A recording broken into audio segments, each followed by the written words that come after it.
오늘은 아테콜에 대해서 말씀드리겠습니다. 현재 나와 있는 거는 4세대 아테콜이고요. 정식 명칭은 아트센스라고 합니다. 이전에 나왔던 아테콜과 차이점을 두기 위해서 명칭을 바꾼 건데요. 아테콜은 1세대, 2세대, 3세대, 4세대를 거치면서 많이 진화하고 더 정교해지고 안정화됐습니다.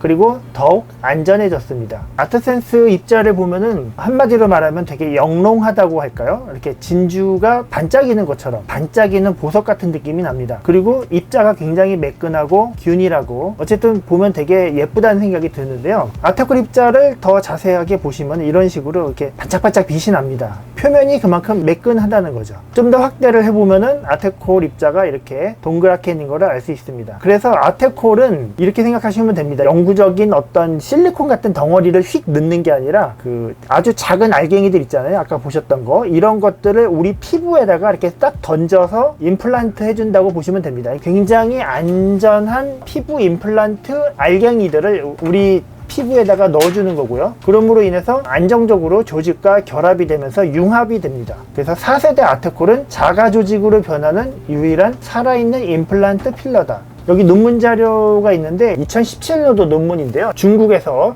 10,000명 정도의 환자를 가지고 2007년부터 2012년까지 연구를 했던 거고요. 주입 후 3개월 된 시점에서 주입 후 10년 된 시점에서 이렇게 조직 검사를 해보면은 아테콜 주변으로 모세혈관이나 이제 뭐 콜라겐 같은 것이 둘러싸면서 살아있는 조직으로 바뀌게 됩니다. 모세혈관하고 콜라겐 밴드로 둘러싸여서 안정화되고요. 쓸데없는 면역 반응이 없다는 거죠. 아테콜이 주입하고 나서 생물학적으로 어떤 변화를 거치는지 좀 다시 자세히 말씀드리면은 처음에 우리가 일반 필러 넣는 것처럼 과교정을 하지는 않죠. 그래서 초기 주입을 하게 되면은 아테콜은 콜라겐 겔 안에 들어있는 알갱이입니다. 근데 그 콜라겐 겔은 몇 달 있으면 없어지거든요. 콜라겐 겔은 몇 달 있으면 없어지고를 왜 넣냐? 그거는 이 PMMA 입자를 골고루 그 안에 주입시키기 위해서 이렇게 겔 안에 포함시키기 위해서 넣는 거거든요. 어쨌든 그 콜라겐 때문에 처음에 어떤 볼륨 효과가 있지만 그거는 시간이 지나면서 사그라듭니다. 그래서 볼륨이 약간 좀 줄어들지만 그 주변에 새로운 자가 콜라겐이 생성이 되기 때문에 다시 볼륨이 싹 올라오기 시작합니다. 그때 2차 주입을 만약에 한 달 정도 된 시점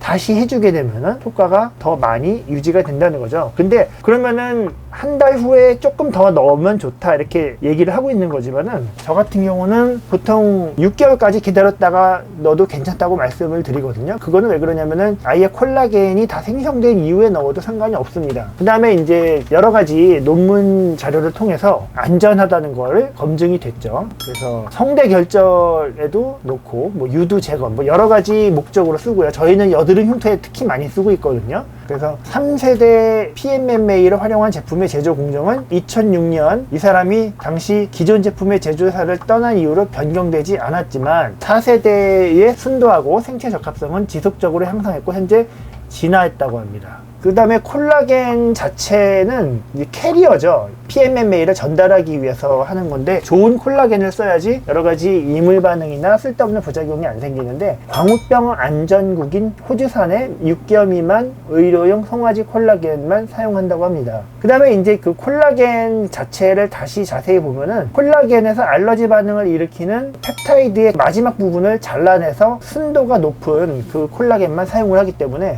따로 알러지 테스트가 필요가 없습니다. 이 콜라겐의 역할은 PMMA 알갱이들이 서로 일정 간격을 유지하도록 해주는 거죠. 그래서 아트센서는 25% PMMA이고요.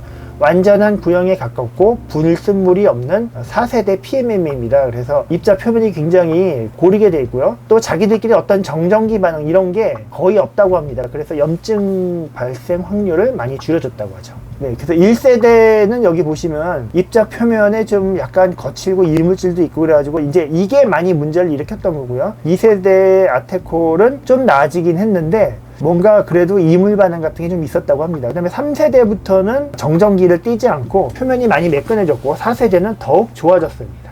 그래서 유가종 등 부작용 확률이 0.001%. 이거는 굉장히 낮은 숫자거든요. 그만큼 안심하고 쓸 수 있다는 겁니다. 그래서 1세대, 2세대, 3세대, 4세대 전자현미경 소견이죠. 이런 식으로 점점 매끈해지고 골고루 제품이 진화됐습니다.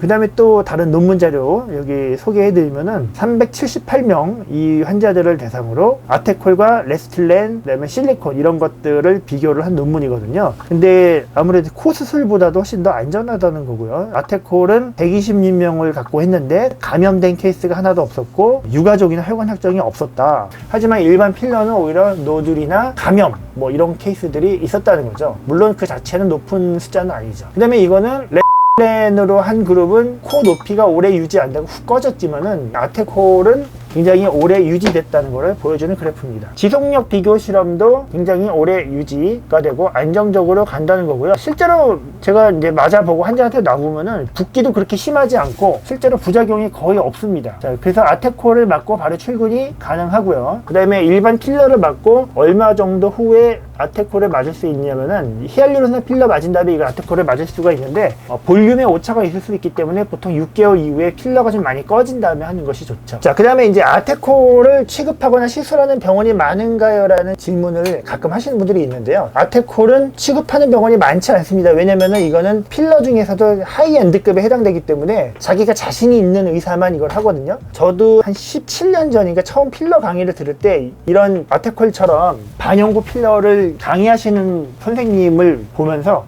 야, 저 사람은 저걸 어떻게 취급을 할까 이렇게 약간 좀 저도 두려움 반, 그 다음에 또 경외심 반 이렇게 해서 그 강의를 들었었는데 시간이 지나고 시술 케이스가 늘어나고 손이 익숙해지면은 자연스럽게 잘 할 수 있게 됩니다. 그래서 아테콜은 그 파는 판매 측에서 이렇게 막 저가를 막 뿌리지는 않고요. 정말 잘하는 의사한테만 골라서 공급을 하거든요. 그렇기 때문에 저희는 몇 개 안 되는 병원에 속하게 된 거고 이게 모두 스컬트라와 아테콜 위에 경험이 쌓여서 아테콜이 나오게 된 겁니다. 아테콜을 제가 이제 시술하면서 본 부작용은 사실 뭐 불균등이라든지 뭔가 뭉쳤다거나 이런 건 거의 없었고 술을 좀 마신 분이 약간 붓기가 일시적으로 있었던 경우, 그 다음에 맞은 부위가 약간 알러지처럼 나타난 경우, 그 다음에 뭉쳤다는 경우, 이거는 세 가지 경우를 한 케이스씩 경험을 했는데 모두 벨라필에 관련된 것이었고 아테콜에서부터는 그런 부작용이 없습니다. 그 다음에 이제 유지기간이나 뭐 시술 가능한 부위, 불가능한 부위 이런 게 있는데 시술이 불가능한 부위는 사실 아무래도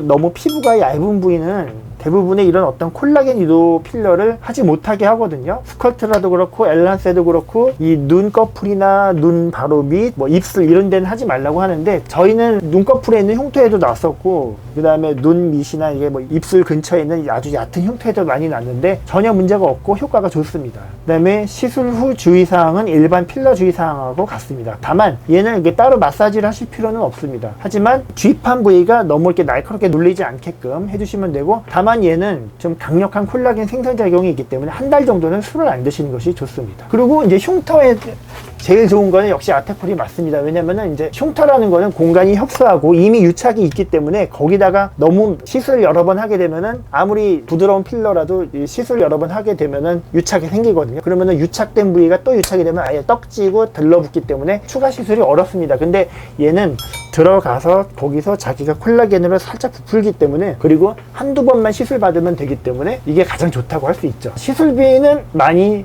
비쌉니다. 뭐 어떤 병원은 예를 들어서 여기다가 뭐 10cc를 그러니까 주사기 10개 쓰면 한 7cc 정도 되거든요. 그러면은 볼륨을 이렇게 줄 수가 있는데 그러면은 비용이 뭐 막 1000만 원 넘게 들겠죠. 근데 꼭 그렇게 하지 않더라도 이렇게 요소 필요한 부위 그렇게 맞게 되면은 일반 엘란세 정도 비용 그 정도로도 커버가 가능한데요. 흉터 같은 경우는 그렇게 많이 들어가진 않습니다. 보통 뺨 한쪽에 1개, 만약에 그냥 겉부분에다가 이렇게 얕게 놔야 되는 경우는 보통 1개, 2개를 사용을 하고 그 다음에 캐뉼라로 이렇게 밑에다가 많이 깔아줘야 되는 경우는 그때는 2개에서 4개 이렇게 들어가게 되겠죠. 제가 이런 경우를 봤습니다. 이제 아테콜을 맞은 후에 이상한 걸 봤나 봐요. 인터넷 카페에서 이상한 글을 보고 그것이 자기 얘기가 된 것처럼 비관을 해가지고 되게 걱정을 많이 하시는 분을 봤는데 절대 그런 것에 영향을 받지 않으셨으면 좋겠습니다. 왜냐면 이거는 검증이 된 거고 이미 4세대로 진화가 됐고 충분하게 설명을 들으시고 또 저희 유튜브라든지 이런 영상 자료를 통해서 미리 공부를 하고 오신 다음에 결심을 한 다음에 맞으셔야 되는 제품입니다. 근데 너무 좀 과장된 옛날 얘기들, 자료들이 인터넷에 너무 많은 것 같고요. 그 다음에 또 약간 악의적인 그런 내용도 있습니다.